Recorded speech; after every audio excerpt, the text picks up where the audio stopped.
afternoon, everyone. It is Monday, June the 12th. Even though I'm actually recording this the night before, it's actually not getting posted until the morning after. And welcome to the Sports Note for our weekly entry. But we actually had a very, very interesting weekend. Throughout the entire sports world, we're gonna see the NBA finals likely end tonight. We're gonna probably see the NHL finals end tomorrow night. We hope that everyone goes back and watches our most recent version of the Wise Guy Sports Show from a special Sunday night episode. We had a bunch happen in Major League Baseball. We got the College World Series essentially ready to go. We saw Wake Forest hit 9 home runs in a game on Sunday to advance to the finals. But probably the biggest story of the entire weekend had to have been the retirement of Amanda Nunes. Nunes, who turned 35 this year, basically was had a yet another successful title defense in her illustrious career after regaining the belt from Juliana Pena last July. This was actually her first defense of the bantamweight belt after reacquiring it. But all of those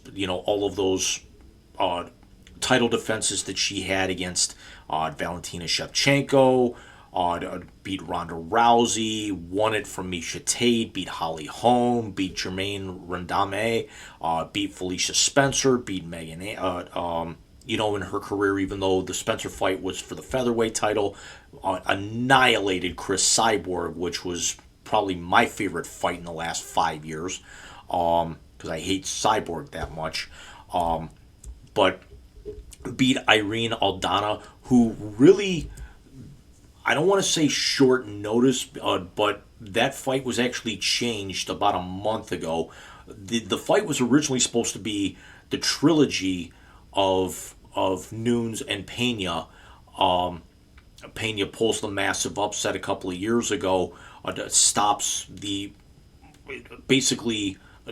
unstoppable in Nunes, and then Nunes in a dominant fashion gets the title back, and now this was actually supposed to be the blow-off, but instead Juliana Pena gets hurt back on May 2nd, breaks some ribs while training, and then they move Aldana up into this fight and pull her out of her fight with Raquel Pennington, and then Nunes absolutely dominates the fight. It was 50-44, 50-44, 50-43, and there's a lot of people that actually said it could have even been wider than that. Aldana basically kind of going into deep water with Nunes is something that, and Amanda Nunes going into the championship rounds is something that she's done in 4 out of her last 6 fights. She went the distance with Randame. She went the distance with Spencer. She only went a minute. She only went 2 minutes into the fight with Anderson. She lost in the second round against Pena. Went the distance against Pena, and then again last night in Las Vegas. So it's definitely not something that Amanda Nunes was unfamiliar with, I should say. But to be able to dominate that, it kind of reminded me, and I haven't seen the full fight, it reminded me a lot of how George St. Pierre was as dominant as he was, as he would actually take guys into the deep water, into the championship rounds. It wouldn't be a finish, but you could definitely tell by the time it was over that their opponent had nothing left in the tank for getting, knocked around, got that one really good shot that stung them, and then basically, grappled them and everything into oblivion to be able to take the majority decision, because you still get paid the same way either way. You might actually get an extra bonus, but you're still going to get the same paycheck regardless of whether your fight's done in 2 minutes or whether your fight's done in 25 minutes. Amanda Nunes will also finish her career with a record of 23-5-0. She's a former female fighter of the year at the World MMA Awards. She's got the most wins in the history of women in the UFC, with 10. I'm sorry, she's got 10 finishes. She's got 16 wins. She's got the most consecutive wins at 12 before Pena stopped her a couple of years ago again. She's got the most knockouts in the bantamweight division. She's also got 6 successful title defenses. She's main evented 7 UFC pay-per-views, which is the most amongst women. Ronda Rousey didn't do that. Holly Holm didn't do that. Cyborg didn't do that. And let's also be honest again. As I mentioned earlier, she beat them all. She's the 6th multi-divisional champion in the UFC, and she was also the 3rd to hold 2 titles successfully, the other 2 being Daniel Cormier and Conor McGregor. She's the first fighter in the UFC history, men or women, to defend titles in both divisions while holding them simultaneously. Conor McGregor held both, but ended up having to give up one.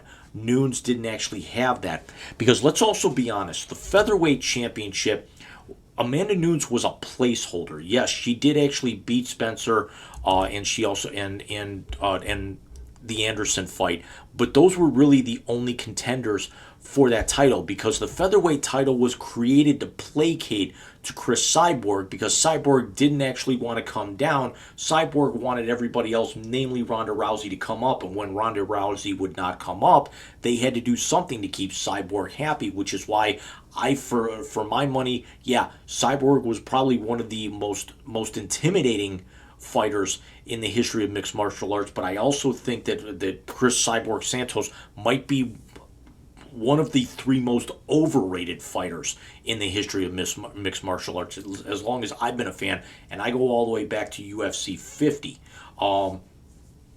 where it was Shamrock and Chemo. So the idea that this now effectively, by her retiring both belts, this effectively kills that featherweight title, because there's not going to be a whole lot of women who come up to 145. The fact that Spencer and Anderson have both since retired since their losses to Amanda Nunes. Spencer retired after her UFC 250 loss in June of 2020. Megan Anderson essentially retired in March of 2021 after her loss. And then again, and then Nunes had the 9-month layoff before the loss to Juliana Pena. But Cyborg is not coming back for that. She's basically burned every bridge with Dana White that there was. There's no reason to keep that title around. They're more than okay with the strawweight, the bantamweight, and the flyweight belts, with all the talent that's out there. And now it makes you wonder, after she shocked everyone in speaking with Daniel Cormier, where she thought about hanging it up, and then had the cut man come into the ring, cut the tape off of her gloves. She took the gloves off, and then he cut the tape underneath. And for someone who actually, wraps his hands, even though I'm not hitting a bag every single time I work out with my MMA workouts every night, that's just as how symbolic of a gesture it is, kind of, cutting that tape off and then taking the gloves and leaving them in the ring. It's the equivalent of a professional wrestler, like The Undertaker, like Triple H, whoever. They leave their boots in the ring. With an MMA fighter, they leave their gloves in the ring. The fact that Amanda Nunes did it, and then was seen crying, actually kissing her gloves while while her 2 title belts were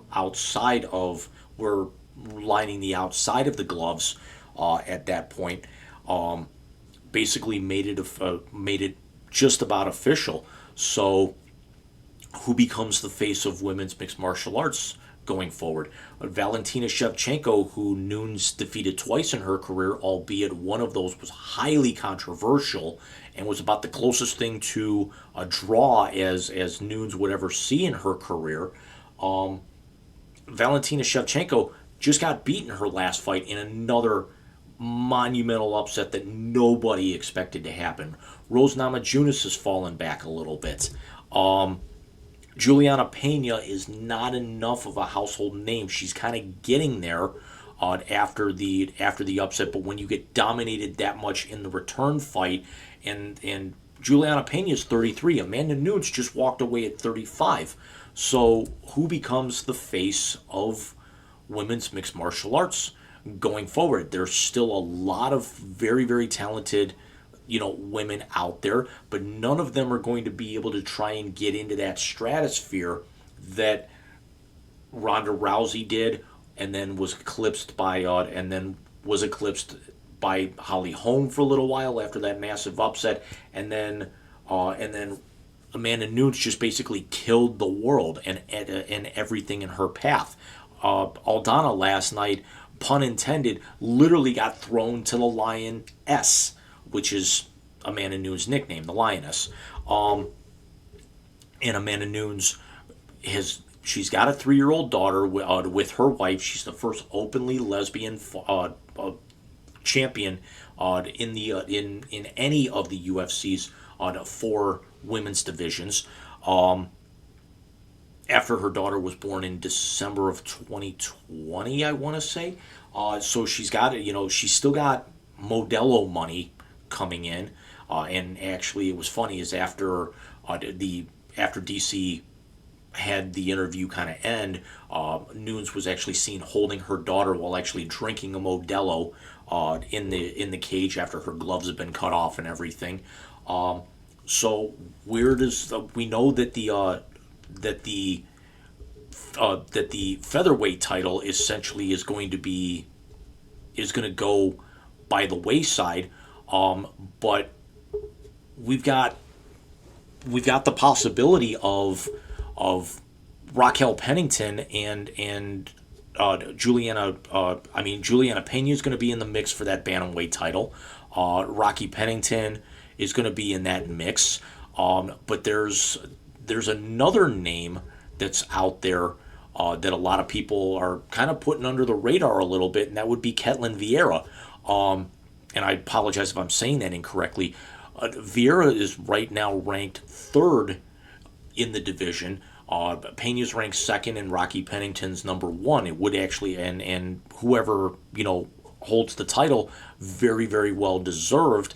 But I would think probably the most logical fight for the belt, and they're probably going to want to do it quick, would be Pennington and Pena, because the two have not locked horns yet, and Vieira's last fight was a 3-round split decision loss to Pennington. Pennington has been beaten, but Pennington did lose to Amanda Nunes back at UFC 224 in November of 2018. Another name that was actually thought to possibly be in the mix but kind of fell off was Aspen Ladd. Now Aspen Ladd kept missing weight and was eventually released from the UFC. She's now actually trying to work her way back up in the Pro Fight League, PFL. So Aspen Ladd would have been a nice name to throw in there. But Pena versus Pennington would be, I think, a great fight for Pennington trying to get her belt back, and Rocky Pennington being so close so many times and then just hits that one snag and gets plucked down a few rungs. And Pennington at 34 does not have very much time left. Juliana Pena, again, at 33, not very much time left. And they're going to have a lot of weight on their shoulders in that fight.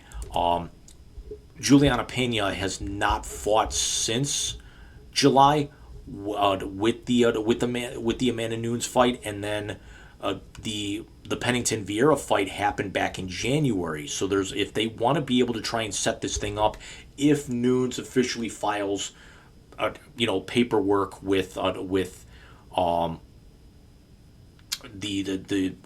UFC to retire, if she wants to file paperwork with the Nevada State Athletic Commission, where the UFC holds the primary majority Even and I'm sorry for mixing my metaphors there and my adjectives, but where they hold the majority of their pay-per-view events, it would be very, very interesting if the title's declared vacant. I don't see a scenario where Nunes at this stage of her life would actually take a big money payout to come back. She certainly, sure as hell, should not go the Randy Couture route, coming back to get fed to Brock Lesnar, even though he won, the championship from Tim Sylvia on his way there. She should not be she should not take the Ronda Rousey route to come back in for a big payday to get beaten up by somebody who's going to be younger, faster. If she comes back in, let's say, 2 years, she'll be 37 at that point. And certainly not the route of somebody like a John Jones. Daniel Cormier walked away when he did. But the good thing that's lying on her side is she's walking away on top. Something that a lot of the other greats in this sport really have not been able to say. When Cowboy Donald Cerrone walked away, Cerrone never held the world championship. He was always one of the most popular fighters. Always got put into, major feature events. Was on the main card of a lot of UFC pay-per-view events. Was ESPN, fight nights, things of that nature. Was always featured in those. But again, Cerrone never held the title. For some of the names I was just thinking of are eluding me here at the moment. John Jones coming back after being suspended 3-4 times and then immediately gets thrust back in, wins a title, and not even fighting against the top guy at that point, who had already left to go to PFL, after he pulled Dana White's bluff, and White didn't back down, although Dana White's a bigger coward than anything. But it's something where her walking away now, again, she has nothing left. Her daughter's 3. She's married. She's got more money than she'll ever know really what to do with it. And again, especially still with the endorsements and everything. So tip your cap to Amanda Nunes. She walked away on her terms. It was not something that she really talked about in the lead up to this fight. It caught a lot of people by surprise when she announced it. You could hear the gasp in the crowd there in Vegas when she made the announcement, talking with DC afterwards. So this has got to be something that she's been thinking about for a while, especially for her to break down the way that she did, knowing the gravitas of the situation, going out after another dominating performance, and knowing that really outside of a third fight with Pena, there's nothing left. So let me know what you guys think. Is Amanda Nunes, we all know that she is the greatest female of all time. Is she the greatest UFC fighter of all time, with her accolades? Who steps up to take over as the face of women's mixed martial arts? Who do you think should be the matchup to be able to take Nunes's bantamweight belt? Do you actually see a scenario where they could try to build up the division for the featherweight belt, or do they kill it? So let me know what you guys think, and I will be back with you guys a little later on this week. Everybody, take care.